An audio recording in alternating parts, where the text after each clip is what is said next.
Hey everybody, I'm Taylor Umlin. Tom has the evening off. As we entered the second half of the NFL regular season, only the Kansas City Chiefs were sporting a perfect record, with the Chiefs trying to avoid that trap game at Buffalo before next Sunday's showdown with those almighty Broncos. But early on, Buffalo doing their best job to play spoilers. Journeyman Jeff Toole gets the start, and he finds Marquise Goodwin, 59 yards, beautiful throw.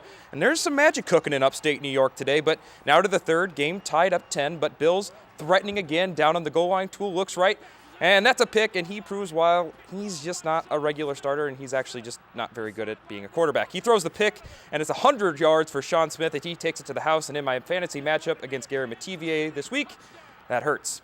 And in the fourth, the Chiefs defense doing it again, which is bad news for the fantasy team. Gary Mativier's Chiefs force the fumble, take it back for another defensive touchdown. Tamba Hali, 11-yard fumble return. And the Chiefs go on to win this one, 23-13. Alex Smith, a workmanlike day, 18-29, 124 yards, and no touchdowns.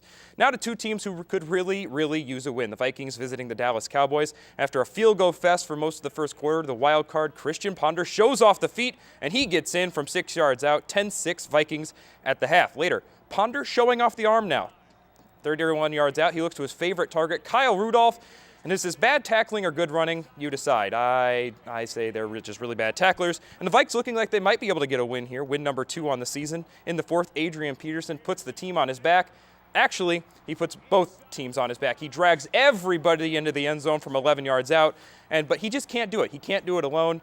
Vikings fall in this one, 27-23. Romo leads the game-winning drive, and the Vikes are now 1-7 on the season, with the Bears playing the Packers tomorrow night. Big stuff coming up in the NFL North, or in the NFC North, excuse me. Now to the aspiring NFL players. The Iowa High School Playoffs moves into the second round tomorrow night, and with that, many local teams are playing against teams they rarely see from all over the state, and right now, it's going to be do or die as we move into the second round of the playoffs. 2 4A heavyweights squaring on in Bettendorf as Cedar Falls comes to Pleasant Valley, and Bettendorf is off to Iowa City to face off with the Trojans. Another 4A matchup, Assumption gets to stay home as Cedar Rapids Kennedy comes to town, and in 3A, after an OT thriller last weekend to stay alive, Makokata will travel to Decorah to face off with the undefeated Vikings. In 2A, local favorite Mediapolis will stay home and to try to avoid a slip-up against Bondurant. And if they win, they could see Mid-Prairie Wellman on Friday if they can avoid the upset, or if they can get the upset against undefeated Albia. And for the two smaller schools, Wilton travels to undefeated Makokata Valley, and an 8-man after beating the heavy favorite Janesville in round 1. The newly formed Easton Valley will try to topple undefeated Springfield. And now to the world stage. After canceling last year's New York City Marathon due to the destruction of Superstorm Sandy, they were off and running in the Big Apple today amid tight security in the wake of the bombings at the Boston Marathon. Jeffrey Mutai of Kenya defended his New York title in a time of 2 hours, 8 minutes, and 24 seconds, nearly 3 minutes off his record pace he set in 2011. And in the women's pace, Kenya's Priska Jeptu came from behind to win in 2 hours, 25 minutes, and 7 seconds. Both marathon winners pocketed $500,000 in marathon bonus money.